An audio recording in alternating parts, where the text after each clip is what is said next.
Right? Hello, welcome again. We are discussing the next part, ethics के series में. We have discussed question number 22 तक, right? Now we are moving forward.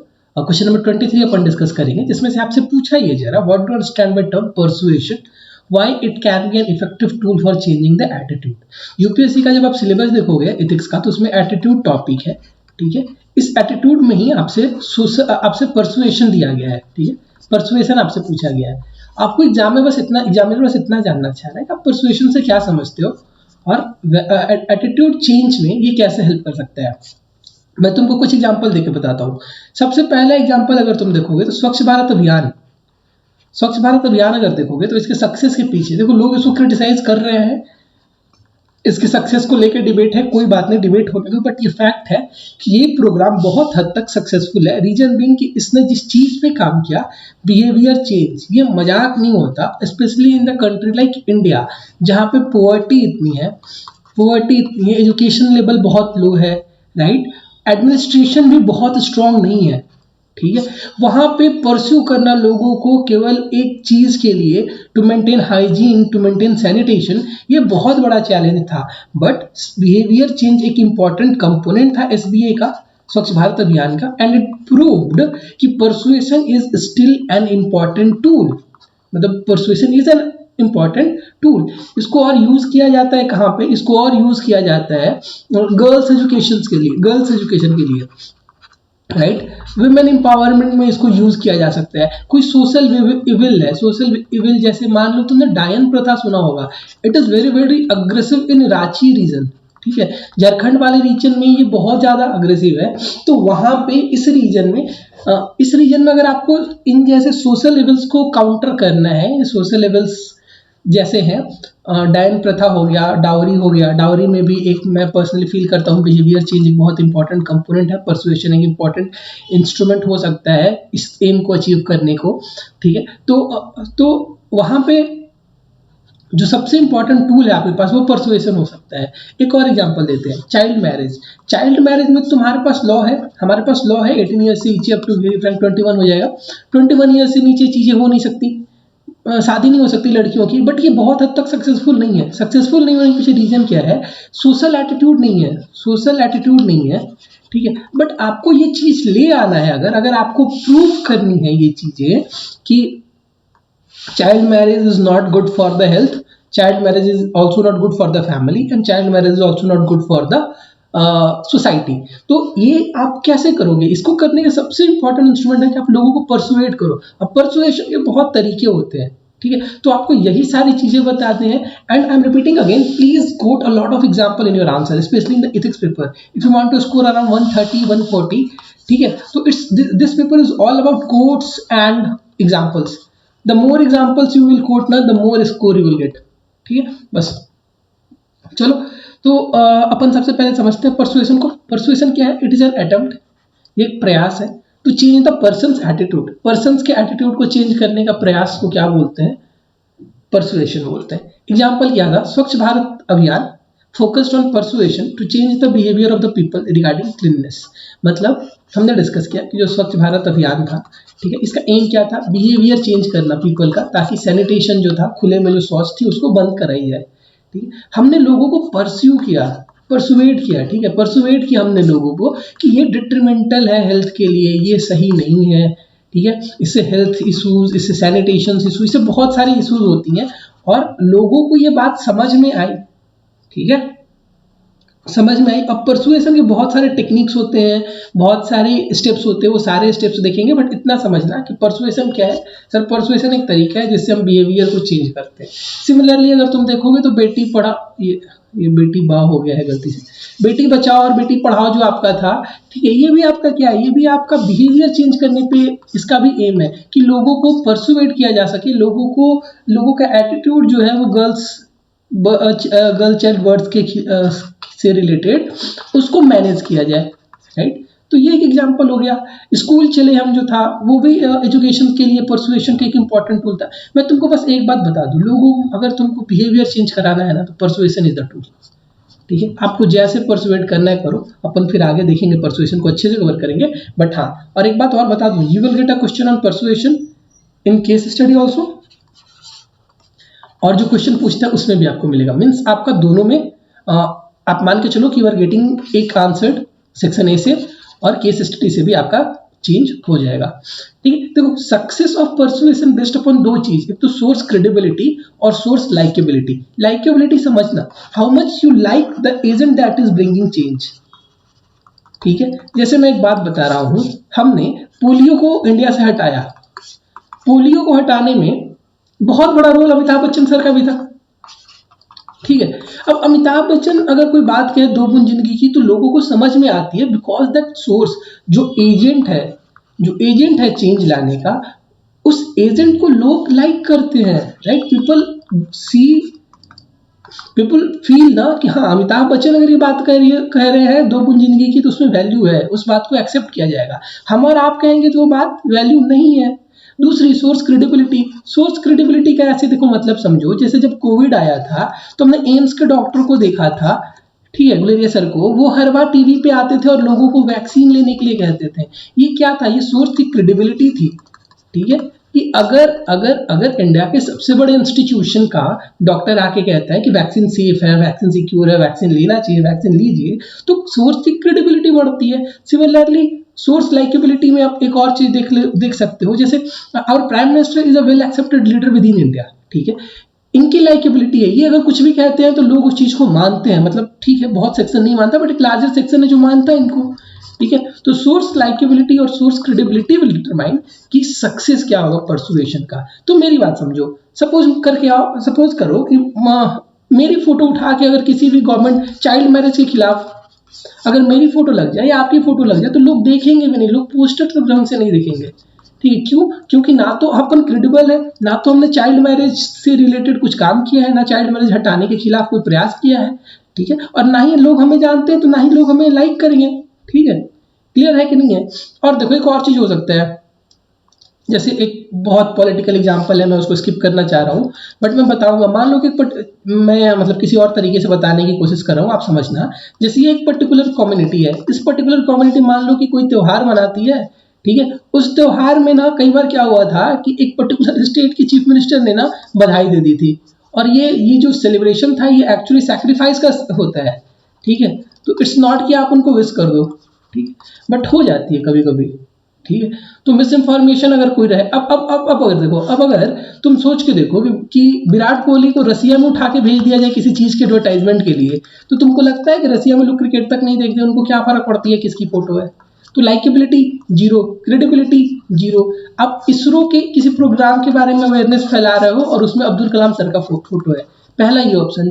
आप इसरो के बारे में कुछ चीज फैला रहे हो और उसको किसी बॉलीवुड स्टार का, बॉलीवुड तो छोड़ो, मान लो कि किसी जैसे मान लो किसी पॉलिटिकल फिगर जो बहुत नोन नहीं है, ठीक है, तुम्हारे प्राइम मिनिस्टर प्रेसिडेंट नहीं कह रहा हूँ, बहुत लोअर लेवल, मान लो मुखिया का, तुम्हारा जो भी रीजन का मुखिया होगा उसका अगर पिक है तो उसकी क्रेडिबिलिटी, लोग हंसेंगे ना उस फोटो पे। तो परसुएशन का रेशियो सक्सेस का इस पर डिपेंड करेगा कि सोर्स की क्रेडिबिलिटी क्या है, सोर्स की लाइकेबिलिटी क्या है। I am explaining all this क्योंकि आपको ये एग्जाम्पल्स कोट करने हैं। ठीक है, आपको पोलियो का एग्जाम्पल, आपको स्वच्छ भारत अभियान का एग्जाम्पल कोट करना होगा। नाउ अब फंक्शंस क्या करता है, परसुएशन का फंक्शंस क्या है? सबसे पहले फंक्शन तो ये देखो कि जो करंट एटीट्यूड है उसको वीक करेगा। सबसे पहले क्या करेगा? वीक करेगा। जैसे मेरे माइंड में डाउट क्रिएट करेगा सबसे पहले, doubt in the sense child marriage का एग्जांपल लेते हैं। अगर परसुएशन यूज किया जा रहा है तो सबसे पहला स्टेप ये होगा कि मुझे एक बार डाउट होगा, ठीक है, नहीं यार, हम लोग जो कर रहे हैं ना ये सही नहीं है शायद। ठीक है, तो ये अपने करंट एटीट्यूड को सबसे पहले क्या करेगा? वीकेन करेगा। जब करंट एटीट्यूड वीक हो गया तो रेजिस्टेंस क्या हो जाएगा? रेजिस्टेंस अपना मिनिमम हो जाएगा। ठीक है, हम लोग उस चेंज को एक्सेप्ट करने के लिए मतलब राजी हो जाएंगे। उसके बाद एटीट्यूड को चेंज करेगा। अब एटीट्यूड चेंज होने के बाद उसको इंटेंसिफाई करेगा। इंटेंसिफाई के बाद उसको बिहेवियर की कंपोनेंट में इंट्रोड्यूस कराया जाएगा। यही 5 फंक्शन है परसुएशन का। सबसे पहले वीक करेगा और याद कुछ नहीं करना क्योंकि देखो ये कितनी अच्छी है ना। सबसे पहले वीक करेगा, वीक के बाद रेजिस्टेंस को मिनिमाइज करेगा, उसके बाद एटीट्यूड को चेंज करेगा, फिर एटीट्यूड को इंटेंसिफाई करेगा, फिर बिहेवियर को गेन करेगा। बस इतना ही है, right. It will weaken the current attitude, it will minimise the resistance, it will change the attitude, it will intensify the attitude, it will gain the behaviour. ठीक, यही है परसुएशन। इसको और इफेक्टिव कैसे बना सकते हैं? और इफेक्टिव बताया जा सकता है establishing a common ground. Common ground का मतलब ये है कि देखो जैसे मान लो कि अपन स्वच्छ भारत अभियान में जा रहे हैं, स्वच्छ भारत अभियान के लिए है, अपन ने विलेजर्स को यहाँ पे एकुमुलेट किया, विलेजर्स से बताएंगे कि देखो ये इतने इतने गांव के लोग थे, इनको डायरिया हुआ, इनको ये बीमारी हुई, ये सारी बीमारी क्यों हुई है, ये सारी बीमारी हुई है उसकी वजह से, खुले में शौच करने की वजह से। उसके बाद जो एडवांटेजेस है वो बताएंगे कि खुले में शौच नहीं करने से तुम्हारी हेल्थ सही रहती है, कम्युनिकेबल डिजीजेज नहीं फैलती हैं, ठीक है, और सैनिटेशन होता है तो इन्वायरमेंट भी थोड़ा फ्रेश लगता है। क्लियर। चाइल्ड मैरिज का एग्जांपल अगर लेंगे तो चाइल्ड मैरिज में बताएंगे कि हेल्थ सही रहता है, कम उम्र में बच्चों की जो बचपन है वो बच जाती है। तीसरा ये बताएंगे कि जो पहले के लोग थे, मतलब मान लो जिनकी एक जनरेशन पहले शादी हुई थी, उनके वीडियोज दिखाएंगे, उनको बुलाएंगे पंचायत वगैरह में, बताएंगे कि ये सही नहीं है, इनकी भी शादी हुई थी, देखो ये इतने इतने हेल्थ इशूज से गुजर रहे हैं। तो एडवांटेज बताएंगे कि चाइल्ड मैरिज अगर नहीं करने से क्या क्या एडवांटेजेस हो सकता है। Persuaders would agree with audience objections and then illustrate them how it can be overcome with a proposed change. ये बहुत इंपॉर्टेंट पॉइंट है। जैसे मान लो कि मैं स्वच्छ भारत अभियान या चाइल्ड मैरिज के लिए मैं कुछ बता रहा हूँ, तो जो ऑडियंस है, जो ऑडियंस सुन रही है, उनकी जो ऑब्जेक्शंस है उसको मुझे बहुत ढंग से सुनना पड़ेगा और मुझे बताना पड़ेगा, मुझे इस चीज पे लाना पड़ेगा, उनके ऑब्जेक्शन से मुझे ये कंक्लूजन निकालना पड़ेगा कि आपका जो ये एटीट्यूड है, आपकी जो व्यू पॉइंट है, ये व्यू पॉइंट गलत है। उनके व्यू पॉइंट को गलत प्रूव करना है बस, पोलाइटली, ठीक है, अग्रेसिवली नहीं। क्योंकि बिहेवियर चेंज में किसी भी चीज में तुम फोर्स का यूज नहीं कर सकते ना, फोर्स का यूज नहीं कर सकते, ठीक है, तो फोर्स का यूज कर नहीं सकते। और चौथा है कमिटमेंट। कमिटमेंट होना चाहिए पहले जो भी एजेंसी है, जैसे देखो स्वच्छ भारत अभियान में स्टार्टिंग में तो बहुत झील था, लोगों ने बहुत एक्टिवली परसुएट किया, लोगों ने बहुत परस्यू भी किया इसको, बट धीरे धीरे चीजें क्या हुई, धीरे धीरे चीजें उस लेवल तक नहीं हुई, ठीक है। तो कमिटमेंट बहुत जरूरी है अगर आप चाहते हैं कि परसुएशन इफेक्टिव रहे, राइट। तो ये क्वेश्चन नंबर हमारा 23 था। Now moving to question number 24। Now this is our question number 24, right? 24 में आपसे पूछ रहा है difference between attitude and aptitude. बस सिंपल सा क्वेश्चन है, ये टेबल है, बहुत इंपॉर्टेंट है, ठीक है। एक एक करके देखते हैं। सबसे पहले एप्टीट्यूड को देखते हैं। एप्टीट्यूड जो है ना, वो किसी भी काम को करने की कॉम्पिटेंसी को कहते हैं, ठीक है, कि तुम मैथ्स के क्वेश्चन सॉल्व करने लायक हो या नहीं हो, ठीक है। इसके लिए तुमको मैथ का एप्टीट्यूड टेस्ट देना पड़ता है। ये बताता है कि पोटेंशियल कितने हैं बच्चे में या किसी भी चीज़ में, जिस गोल को वो करने जा रहा है उसको कितना वो अचीव कर पाएगा, ठीक है। उसके बाद associated with competence with talent. Talent से है ना इसका relation, talent in the sense कि अगर आपको मैथ अच्छी लगती है तो ठीक है, आप मैथ में टैलेंटेड हो। अगर आपको फुटबॉल अच्छी लगती है तो अगर फुटबॉल में आप टैलेंटेड हो तो ही आपके पास फुटबॉल के एग्जाम तो नहीं, फुटबॉल के जो भी टेस्ट होते हैं, जो भी कॉम्पिटेंसी टेस्ट होते हैं, आप कर पाओगे। मेंटल भी हो सकती है, फिजिकल भी होती है। मेंटल मैथ्स, रीजनिंग, ठीक है। और फिजिकल क्या होता है, फिजिकल तो आपका फुटबॉल हो गया, स्पोर्ट्स हो गया, ठीक है, स्विमिंग हो गई, ये सब का क्या होता है, ये सब फिजिकल एप्टीट्यूड के आ जाएंगे। ये पोटेंशियल एबिलिटी चेक करती है कि अगर आप में देखो बच्चों में क्या होता है, बच्चों की एप्टीट्यूड टेस्ट की जाती है कि ये बच्चा आगे जाके फुटबॉलर बनेगा, क्रिकेटर बनेगा, मैथमेटिशियन बनेगा, स्पेस साइंटिस्ट बनेगा या क्या बनेगा। इसके लिए जरूरी होता है बच्चों की एप्टीट्यूड टेस्ट हो, और वहां से अपन ये डिड्यूस कर सकते हैं ना कि अच्छा ये बच्चा क्लास 5 में है, इसको फुटबॉल नहीं पसंद जी, इसको क्रिकेट अच्छी लगती है तो इसको क्रिकेट खिलाया जाए, ठीक है। इसको मैथ्स नहीं पसंद जी, इसको स्पेस में ज़्यादा नॉलेज है, ज़्यादा इंटरेस्ट है, तो इसको यहाँ पे परस्यू कराया जाए, ठीक है। और ये चेंज भी हो सकता है, डेवलप भी किया जा सकता है। मेरे साथ कई लोग थे, कई मेरे दोस्त थे जो क्लास 5 क्लास 6 में कुछ और फील्ड में थे, आज कुछ और है, ठीक है। जैसे कितने तो रॉकस्टार बने फिर रहे हैं, ठीक है। ये रॉकस्टार बनने क्या था, इनका एटीट्यूड चेंज हुआ ना, इनका एप्टीट्यूड भी चेंज हुआ, टेस्ट भी चेंज हुआ, ठीक है। तो कंपोनेंट ऑफ जो एप्टीट्यूड है वो है एटीट्यूड, स्किल और नॉलेज। एक केस करके याद रख लेना, एप्टीट्यूड, स्किल और नॉलेज, ये है जो आपका एप्टीट्यूड का एग्जाम्पल है, ठीक है जी, मतलब कंपोनेंट है। उसके बाद एटीट्यूड देखते हो, तो एटीट्यूड को पता है, देखो वो जो एटीट्यूड अपन डेली वर्ड में यूज करते हैं ना, एटीट्यूड दिखा रहा है या एटीट्यूड दिखा रही है, ये वो एटीट्यूड नहीं है, ये समथिंग डिफरेंट। ये किसी भी ऑब्जेक्ट, किसी भी इवेंट, किसी भी पर्सन और किसी भी आइडिया के लिए, कि आइडिया के हिसाब से ये पॉजिटिव या नेगेटिव रिस्पॉन्स। जैसे मुझे करेला नहीं पसंद, तो मुझे उस पर्टिकुलर ऑब्जेक्ट के हिसाब से मेरा एटीट्यूड क्या है, नेगेटिव एटीट्यूड है। मुझे फुटबॉल पसंद है, मुझे क्रिकेट पसंद है, ठीक है, मुझे चेस पसंद है, तो ये सारे इवेंट इन सारे इवेंट में मेरा एटीट्यूड क्या है, पॉजिटिव है, ठीक है। It defines how do you work और प्रोसीड टुवर्ड्स अ गोल, ठीक है। जैसे मान लो कि अगर मेरा लाइफ को लेके पॉजिटिव एटीट्यूड है, तो कोई भी चैलेंज भी अगर आया तो मैं कैसे प्रोसीड करूंगा ये पता होगा ना, कि नहीं ये बंदा पॉजिटिव एनर्जी वाला है, ये बंदा पॉजिटिव एटीट्यूड वाला है, ये किसी भी मुश्किल हालात में ज़्यादा देर नहीं रह सकता, निकल लेगा वहाँ से। उसके बाद इसका जो एसोसिएशन होता है ये कैरेक्टर पे, वर्चूज पे होता है, और ये निगेटिव भी हो सकता है, पॉजिटिव भी हो सकता है, न्यूट्रल भी हो सकता है, ठीक। नेचर अगर देखो तो जैसे हमने एप्टीट्यूड देखा कि फिजिकल भी होता है, ये लार्जली मेंटली होता है। क्यों? क्योंकि प्रीडिस्पोजिशन है, ये आपका आपका मेंटल वो बताता है, मेंटल सिंबल बताता है किसी भी ऑब्जेक्ट के हिसाब से, किसी भी इवेंट के हिसाब से, किसी भी पर्सन के हिसाब से। abilities and skills they are related to existing abilities and skill with certain perception। Real ये परमानेंट होता है, चेंज होना मुश्किल होता है। अगर मुझे करेला नहीं पसंद तो नहीं पसंद ना, राइट। कंपोनेंट क्या आता है, ये तो एबीसी आपको याद होगा, अफेक्टिव, बिहेवियर और कॉग्निटिव। इसमें बहुत ज़्यादा डिटेल में तुमने थियरी में जब पढ़ा होगा तो पढ़ा होगा कि ये इंपॉर्टेंट है, तो इसको ज़्यादा डिटेल में देख लेना, बट मैंने डिफरेंसेस बता दिया। अब सिविल सर्विसेज के लिए सर्टेन एप्टीट्यूड चाहिए, राइट। तो वो चीज़ें देखना, वो चीज़ें एग्जाम में है, गवर्नेंस में हमने अच्छे से कवर भी किया है, क्लियर। नाउ अब मूविंग टू क्वेश्चन नंबर 25। 25 बहुत इंपॉर्टेंट क्वेश्चन है, ठीक है। 25 में आपसे पूछ रहा है कि अच्छा चलो बताओ इंटीग्रिटी का क्या मतलब है, ठीक है। तो आपको बताना होगा कि आप इंटीग्रिटी से क्या समझते हो, और ये सिविल सर्वेंट के लिए ज़्यादा इंपॉर्टेंट क्यों है, मतलब why it is more important for civil servant. चलो भैया देखते हैं कि इंटीग्रिटी क्या होती है। तो इंटीग्रिटी का क्या मतलब है, देखो मैं हर बार बताया हूँ, what you feel is what you think is what you act, ठीक है। अगर कोई इंसान जो फील करता है, ठीक है, जो एक्ट करता है और जो उसके थॉट में है, इन तीनों में कोहेरेंस है, तो वो इंटीग्रल है, ठीक है। वो इंटीग्रिटी शो करता है। मुझे ऑनेस्ट मुझे मुझे करप्शन बिल्कुल नहीं पसंद है, तो ये मैं फील भी करता हूँ, ये मैं प्रैक्टिस भी करता हूँ, और ऐसा मैं थॉट प्रोसेस भी मेरा है, मैं फील भी करता हूँ और मैं ऐसा एक्ट भी करता हूँ। तो यस, मैं इंटीग्रिटी से भरपूर हूँ।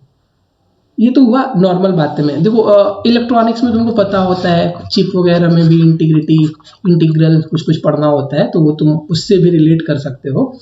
अब इसका वो डेफिनेशन देखो जो तुमको एग्जाम्स में लिखना है। एग्जाम में तुमको ये लिख के आना है कि integrity means adopting similar standard और moral principle in similar situation across all time and interested party. इसका मतलब स्टैंडर्ड, प्रिंसिपल, ये सारे क्या होंगे, सेम होंगे, प्रोवाइडेड सिचुएशन सेम है, पार्टीज सेम है, ठीक है। मतलब कि अगर सिचुएशन सेम है तो आपका रिस्पॉन्स, आपका स्टैंडर्ड, आपका मोरल प्रिंसिपल चेंज नहीं होना चाहिए। इस सिचुएशन को क्या कहेंगे, आप इंटीग्रिटी शो करते हो, आपका बिहेवियर इंटीग्रिटी से है, ठीक है। ये 4 स्टेप प्रोसेस है। सबसे पहला choosing a right course of action, सबसे पहले तो जो सही कोर्स है उसको चूज करना। Acting consistently with that choice even that is inconvenient. अगर मैं ऑनेस्टी को फील करता हूँ तो मुझे कितनी भी मुसीबत है, मुझे इस पथ पे चलना होगा, मुझे अशोक खेमका सर जैसे इस पथ पे आगे बढ़ते रहना होगा।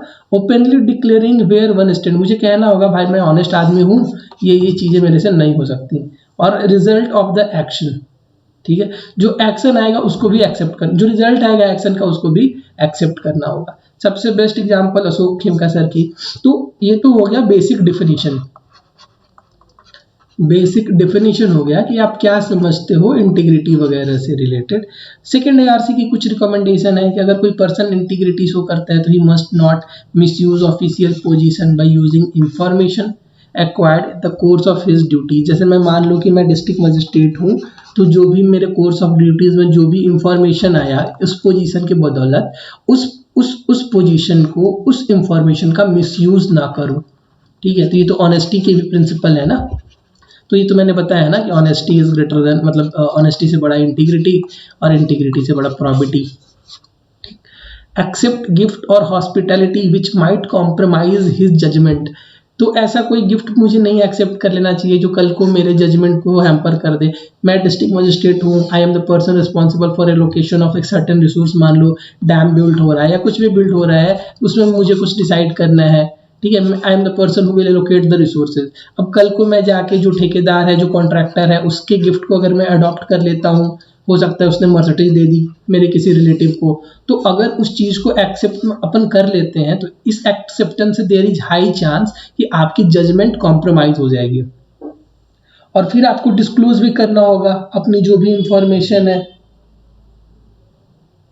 ठीक है, तो ये समझना सेकंड ARC कहती है आप पे।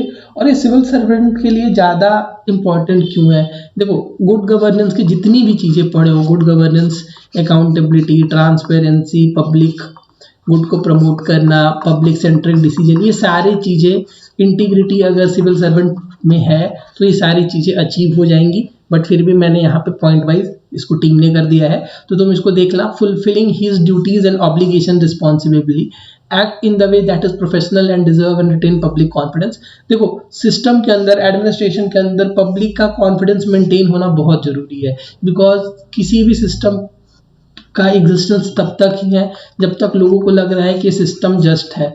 ठीक है, जिस दिन भरोसा उठ जाएगा उस इंस्टीट्यूशन का यूज करना लोग बंद कर देंगे, उस इंस्टीट्यूशन की वैल्यू कम हो जाएगी। Make sure that public money and resources are use efficiently. अगर हमें पता है कि नहीं, ये अपने शहर का जो डिस्ट्रिक्ट मजिस्ट्रेट है ना, ये ऑनेस्ट आदमी है, इसमें इंटीग्रिटी है, तो हमें पता होगा कि जो पब्लिक रिसोर्स है, जो पब्लिक मनी है, उसका यूज इफिशिएंटली हो रहा है, उसको ऐसे ही मिसयूज या मिसलोकेशन नहीं हो रहा है रिसोर्स का। ट्रांसपेरेंट है, जो आदमी इंटीग्रिटी फॉलो करता है उसको पता है, वो ट्रांसपेरेंट ही रहता है। पब्लिक डीलिंग में ओपन रहता है, जनरली लॉ के साथ कंपाइल करता है। जो एडमिनिस्ट्रेटिव जस्टिस है, जिसकी बात मैं ऊपर कर रहा था, उसको अपहोल्ड करेगा। राइट, तो ये हमारा क्वेश्चन नंबर 25 है। Now we will discuss few case studies. ठीक है, फ्यू केस स्टडीज में सबसे पहला केस स्टडीज है। देखो, केस स्टडीज लिखने का सबका अपना अपना तरीका होता है, आप जिस तरीके को फॉलो कर रहे हो फॉलो करो। लास्ट में मेजर चेंजेस अपने आंसर लिखने के स्टाइल में नहीं लाते। केस स्टडीज जो सबसे पहला है वो देखो, you are reporter of a news channel that has been under severe pressure from your editor in chief to bring some sensational news. मतलब आप किसी एक ऐसे, मान लो कि आज तक है अपने पास, जो आपको रखे आगे, वैसे इनके न्यूज़ में तो कुछ होता है नहीं, बट फिर भी आप वहाँ पे एक रिपोर्टर हो और आपके एडिटर ने कहा है कि भाई कुछ मसालेदार खबर लाओ नहीं तो नौकरी गई। ठीक है, तो आपने क्या किया कि जो रिसेंट वर्डिक्ट आया था अयोध्या पे, आपने एक माइनॉरिटी लीडर को इंटरव्यू कर लिया। इंटरव्यू बड़ी सेंसेशनल रही, ठीक है, but at the same time interview में बहुत प्रोवोकेटिव स्टेटमेंट्स को यूज़ किया गया और ये कहा गया कि जो कोर्ट की रूलिंग है उसके अगेंस्ट जाना है, आर्म्स उठा लेना है, रिबेल करना है। तो आपको ये बात तो पता है कि भाई अयोध्या ऑलरेडी इतनी डिस्प्यूटेड टॉपिक है, ठीक है, इतनी कंट्रोवर्शियल इशू है। अगर ये इंटरव्यू को एयर कर दिया गया तो क्या होगा, कॉम्युनल जो हारमनी है ये खराब हो जाएगी। ठीक है, ये क्या हो जाएगी, ये खराब हो जाएगी। और आपको ये भी पता है कि अगर आपने इस इंटरव्यू को हैंड ओवर कर दिया अपने एडिटर इन चीफ को, तो इसको ज़्यादा मसालेदार बनाने के चक्कर में क्या करेंगे,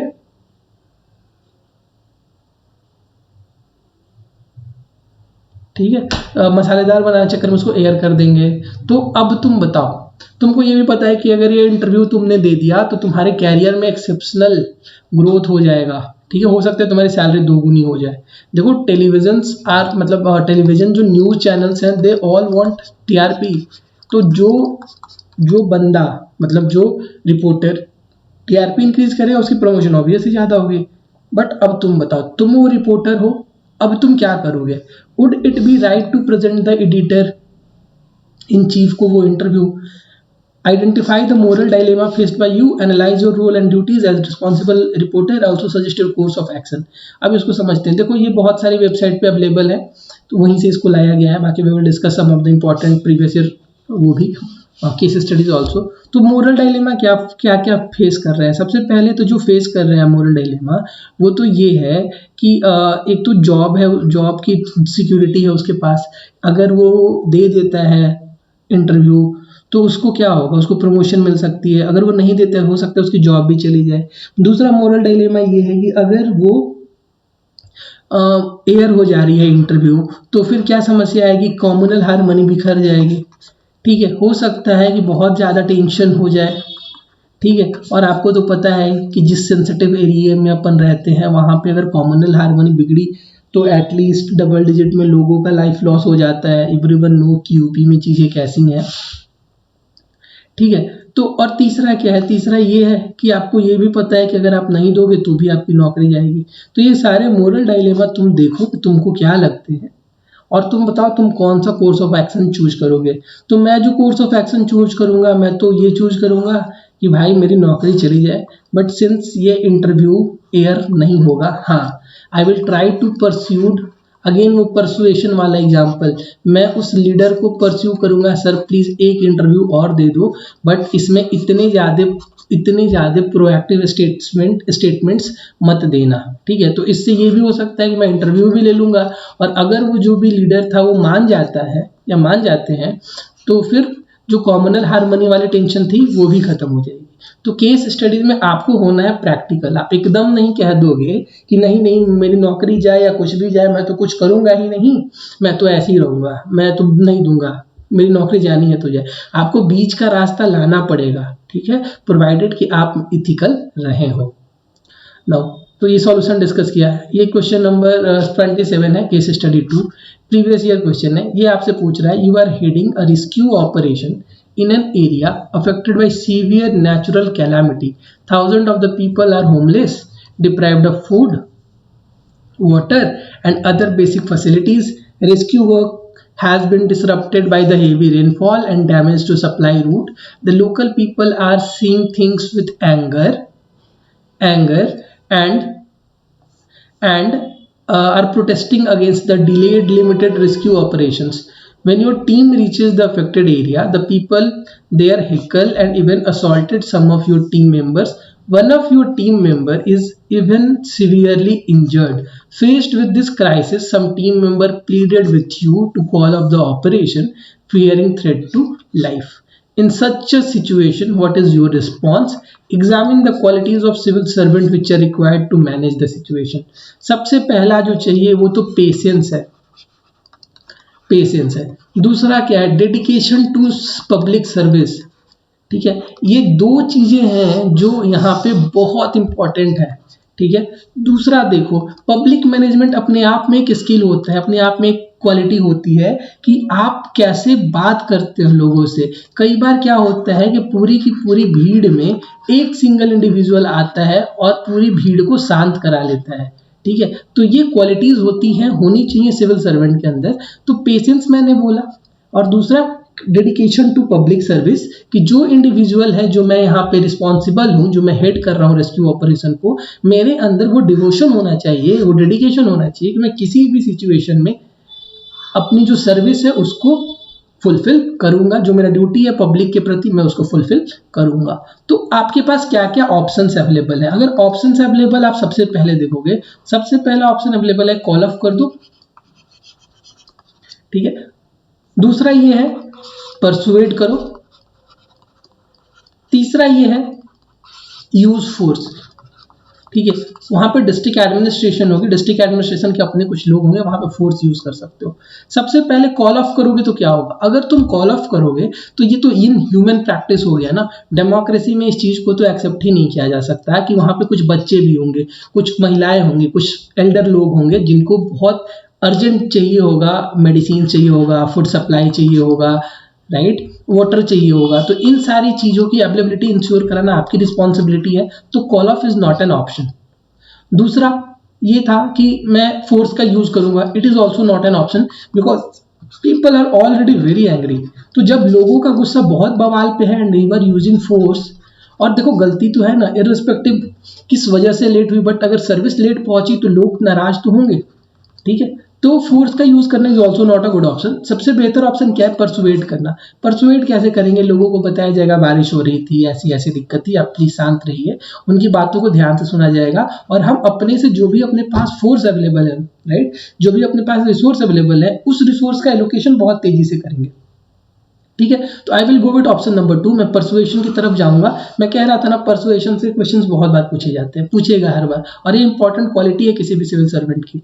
तो कौन कौन सी क्वालिटी चाहिए मैंने बताया। सबसे पहले पेशेंस होना चाहिए, पहले वो सुने, ठीक है। दूसरा डेडिकेशन टू पब्लिक सर्विस होना चाहिए, ठीक है। ये दो क्वालिटीज हैं जो सबसे इंपॉर्टेंट है, जो होना चाहिए, ठीक है। इन क्वालिटीज को आपको करना है examine. Now coming to question number 28। 28 में क्या कह रहा है? Honesty and uprightness are the hallmark of civil servant.